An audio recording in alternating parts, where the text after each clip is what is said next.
Es el 27 de marzo de 1977. Un martes cualquiera que, sin que nadie lo supiera todavía, estaba a punto de convertirse en la fecha más oscura de la historia de la aviación mundial. Un día en el que 583 almas subirían a un avión y jamás volverían a ver la luz del sol. Esta es la historia del desastre aéreo más mortífero jamás registrado. No fue un atentado. No fue una bomba. No fue un fallo mecánico catastrófico en pleno vuelo. Fue algo mucho más simple, y por eso mismo, mucho más aterrador. Fue un choque. Dos gigantes del aire, chocando de frente, sobre una pista de asfalto envuelta en niebla, en una isla que nadie imaginaba que se convertiría en sinónimo de tragedia. Bienvenidos a Tenerife. Islas Canarias. España. Todo comenzó lejos de allí. En Las Palmas de Gran Canaria, un aeropuerto recibía la amenaza de una bomba. Una amenaza que terminaría desencadenando una cadena de errores humanos que nadie pudo detener a tiempo. El aeropuerto de Las Palmas cerró sus puertas.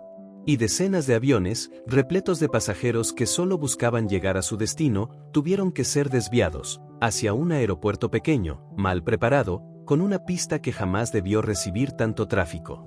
El aeropuerto de Los Rodeos, en Tenerife.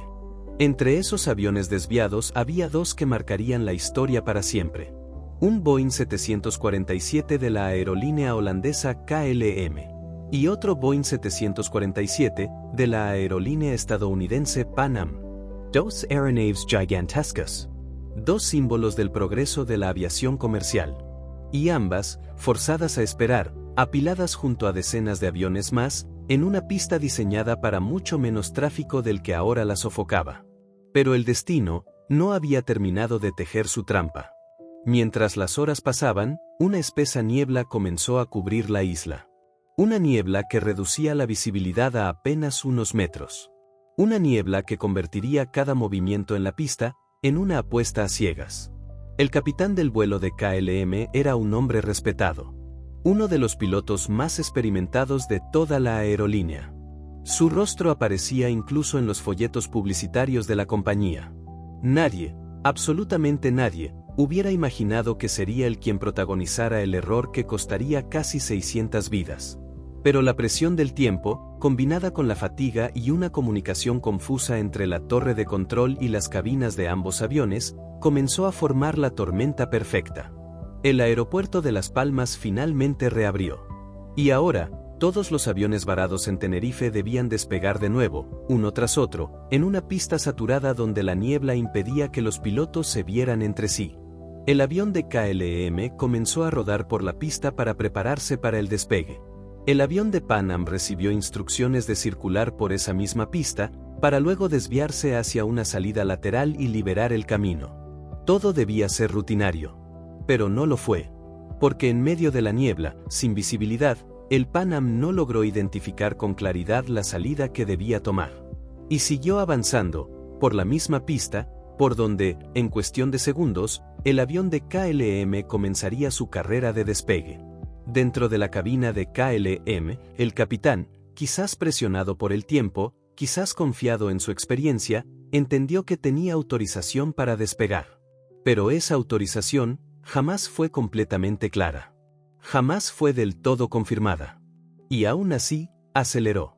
Los motores del gigante KLM rugieron con toda su potencia. El avión comenzó a ganar velocidad sobre la pista cubierta de niebla. Y en algún punto de esa misma pista, invisible entre la bruma, el Pan Am seguía avanzando, sin saber que se había convertido, sin quererlo, en el objetivo de una tragedia que estaba a punto de escribirse con fuego. El primer oficial de KLM, sentado junto al capitán, tuvo una duda. Un instante de vacilación que quedaría grabado para siempre en la caja negra. Preguntó si realmente tenían la autorización del control aéreo para despegar. El capitán respondió con firmeza que sí. Y el avión continuó acelerando, ganando velocidad, imparable, sobre una pista donde la visibilidad apenas alcanzaba unos cientos de metros. En la torre de control, un controlador escuchaba las comunicaciones entre ambos aviones, sin poder verlos físicamente. La niebla lo cubría todo. No existía radar de superficie. No existía ninguna forma de confirmar, con certeza absoluta, dónde se encontraba cada aeronave sobre la pista. Y entonces, ocurrió lo inevitable. Dentro de la cabina del Pan Am, alguien vio algo que helaría la sangre de cualquier ser humano. Entre la niebla, unas luces. Luces que se acercaban a una velocidad aterradora. Luces que solo podían significar una cosa. El capitán del Pan Am gritó una orden desesperada. Girar el avión. Salir de la pista como fuera. Pero un Boeing 747 no es un automóvil. No gira en segundos. No esquiva obstáculos como si fuera un juguete. Es una máquina de más de 170 toneladas, avanzando sobre el asfalto, con una inercia que ningún piloto en el mundo puede detener en un instante. En la cabina del KLM, apenas segundos después, el capitán vio lo mismo. Una silueta gigantesca, surgiendo de la niebla, directamente frente a él, sobre la misma pista por la que estaba despegando a máxima potencia. Intentó lo único que le quedaba. Tirar del avión hacia arriba. Forzar un despegue prematuro, desesperado, en un intento sobrehumano por elevarse sobre el otro avión y evitar lo inevitable. Por un instante, casi lo logró. El KLM levantó el morro. Sus ruedas traseras rasparon el asfalto, arrancando chispas en medio de la niebla. Por una fracción de segundo, pareció que el destino podía torcerse. Pero no fue suficiente. El vientre del avión de KLM impactó contra la parte superior del fuselaje del Pan Am. Justo donde se encontraba la cabina, el sector de primera clase, y decenas de pasajeros que, segundos antes, viajaban tranquilos hacia sus destinos. El sonido fue descrito por los pocos testigos que sobrevivieron como algo que jamás podrían olvidar mientras vivieran. Un estruendo metálico, seguido de una explosión que iluminó la niebla como si fuera de día. El Boeing de KLM, con los motores a una máxima potencia, se elevó unos metros más tras el impacto, antes de caer con una violencia devastadora sobre la pista. Ardiendo. Desintegrándose. Convirtiéndose, en cuestión de segundos, en una bola de fuego que consumió a todos los que viajaban a bordo. Ninguno de los 198 ocupantes del vuelo de KLM sobrevivió. El avión de Pan Am, con el fuselaje desgarrado desde la cabina hasta gran parte de su estructura superior, quedó envuelto en llamas. Los pasajeros que se encontraban en la parte delantera no tuvieron oportunidad alguna. Pero, sorprendentemente, algunos de los que viajaban en la parte trasera del avión lograron algo que parecía imposible. Scupper. Saltar desde las alas en llamas hacia la pista, en medio del humo, el fuego y el caos absoluto. 61 personas lograron sobrevivir al infierno del Pan Am. De los 385 que viajaban a bordo. En total, 583 personas perdieron la vida aquella tarde en la isla de Tenerife, convirtiendo este evento, hasta el día de hoy, en el desastre aéreo más mortífero de toda la historia de la aviación mundial. Los equipos de rescate llegaron a un escenario que parecía sacado de una pesadilla. Fuego por todas partes. Metal retorcido esparcido sobre la pista. Y un silencio, interrumpido únicamente por el crepitar de las llamas y los gritos desesperados de quienes, milagrosamente, aún seguían con vida. La niebla, la misma que había sido protagonista silenciosa de la tragedia, ahora dificultaba también las labores de rescate. Los bomberos avanzaban a ciegas entre los restos, guiándose por el resplandor del fuego y el sonido de las víctimas. Muchos de los cuerpos jamás pudieron ser identificados con claridad debido a la magnitud del impacto y las temperaturas alcanzadas durante la explosión. Las investigaciones comenzaron de inmediato. Expertos de España, Holanda y Estados Unidos se trasladaron a la isla para intentar reconstruir, minuto a minuto, segundo a segundo, la cadena de errores que había desatado la mayor catástrofe en la historia de la aviación. Las cajas negras de ambos aviones fueron analizadas con una minuciosidad extrema. Cada palabra pronunciada en la cabina del KLM, cada instrucción emitida desde la torre de control, cada segundo de aquella comunicación confusa, cargada de acentos distintos, interferencias de radio y órdenes que se superpusieron entre sí en el momento más crítico. La conclusión fue devastadora y a la vez reveladora. No hubo un único culpable. Hubo una cadena de errores humanos, decisiones apresuradas y un sistema de comunicación aérea que, hasta ese momento, no estaba preparado para manejar una situación de tráfico tan caótica bajo condiciones climáticas tan extremas. El capitán del KLM, presionado por las regulaciones de horas de vuelo que podían obligar a la tripulación a pasar la noche varada en Tenerife si no despegaban pronto, tomó una decisión que jamás debió tomar. Interpretó una autorización que no era clara, como una autorización definitiva para despegar. La torre de control, por su parte, no contaba con el equipamiento necesario para monitorear con precisión la posición exacta de cada avión sobre una pista cubierta por la niebla.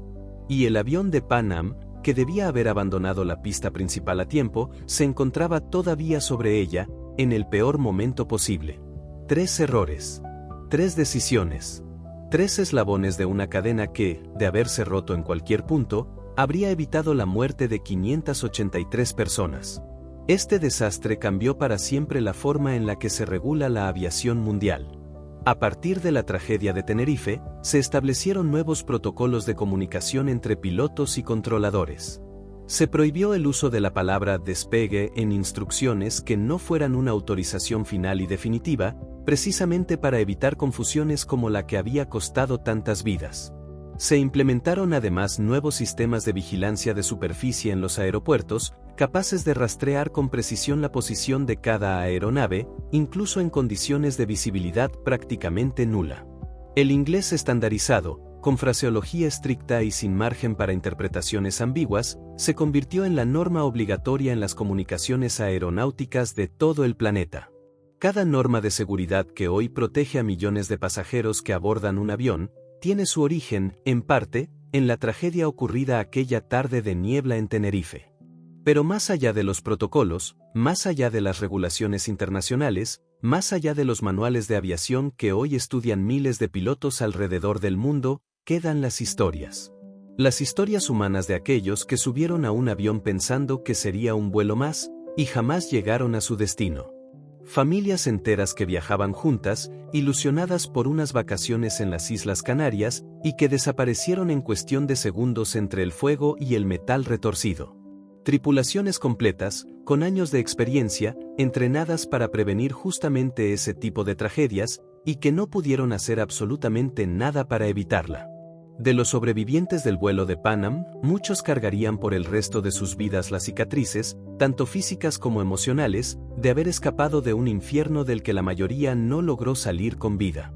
Algunos relataron después cómo saltaron desde una altura considerable, sobre el ala en llamas, sin saber siquiera si sobrevivirían a la caída, prefiriendo arriesgarse a morir intentando escapar, antes que quedarse esperando dentro de la aeronave envuelta en fuego.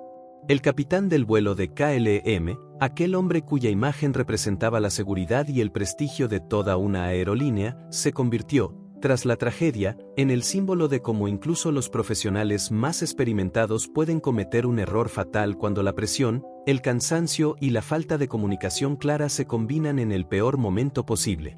Hoy, casi 5 décadas después de aquella tarde de niebla en Tenerife, el desastre aéreo más mortífero de la historia sigue siendo, para la industria de la aviación mundial, una lección obligatoria.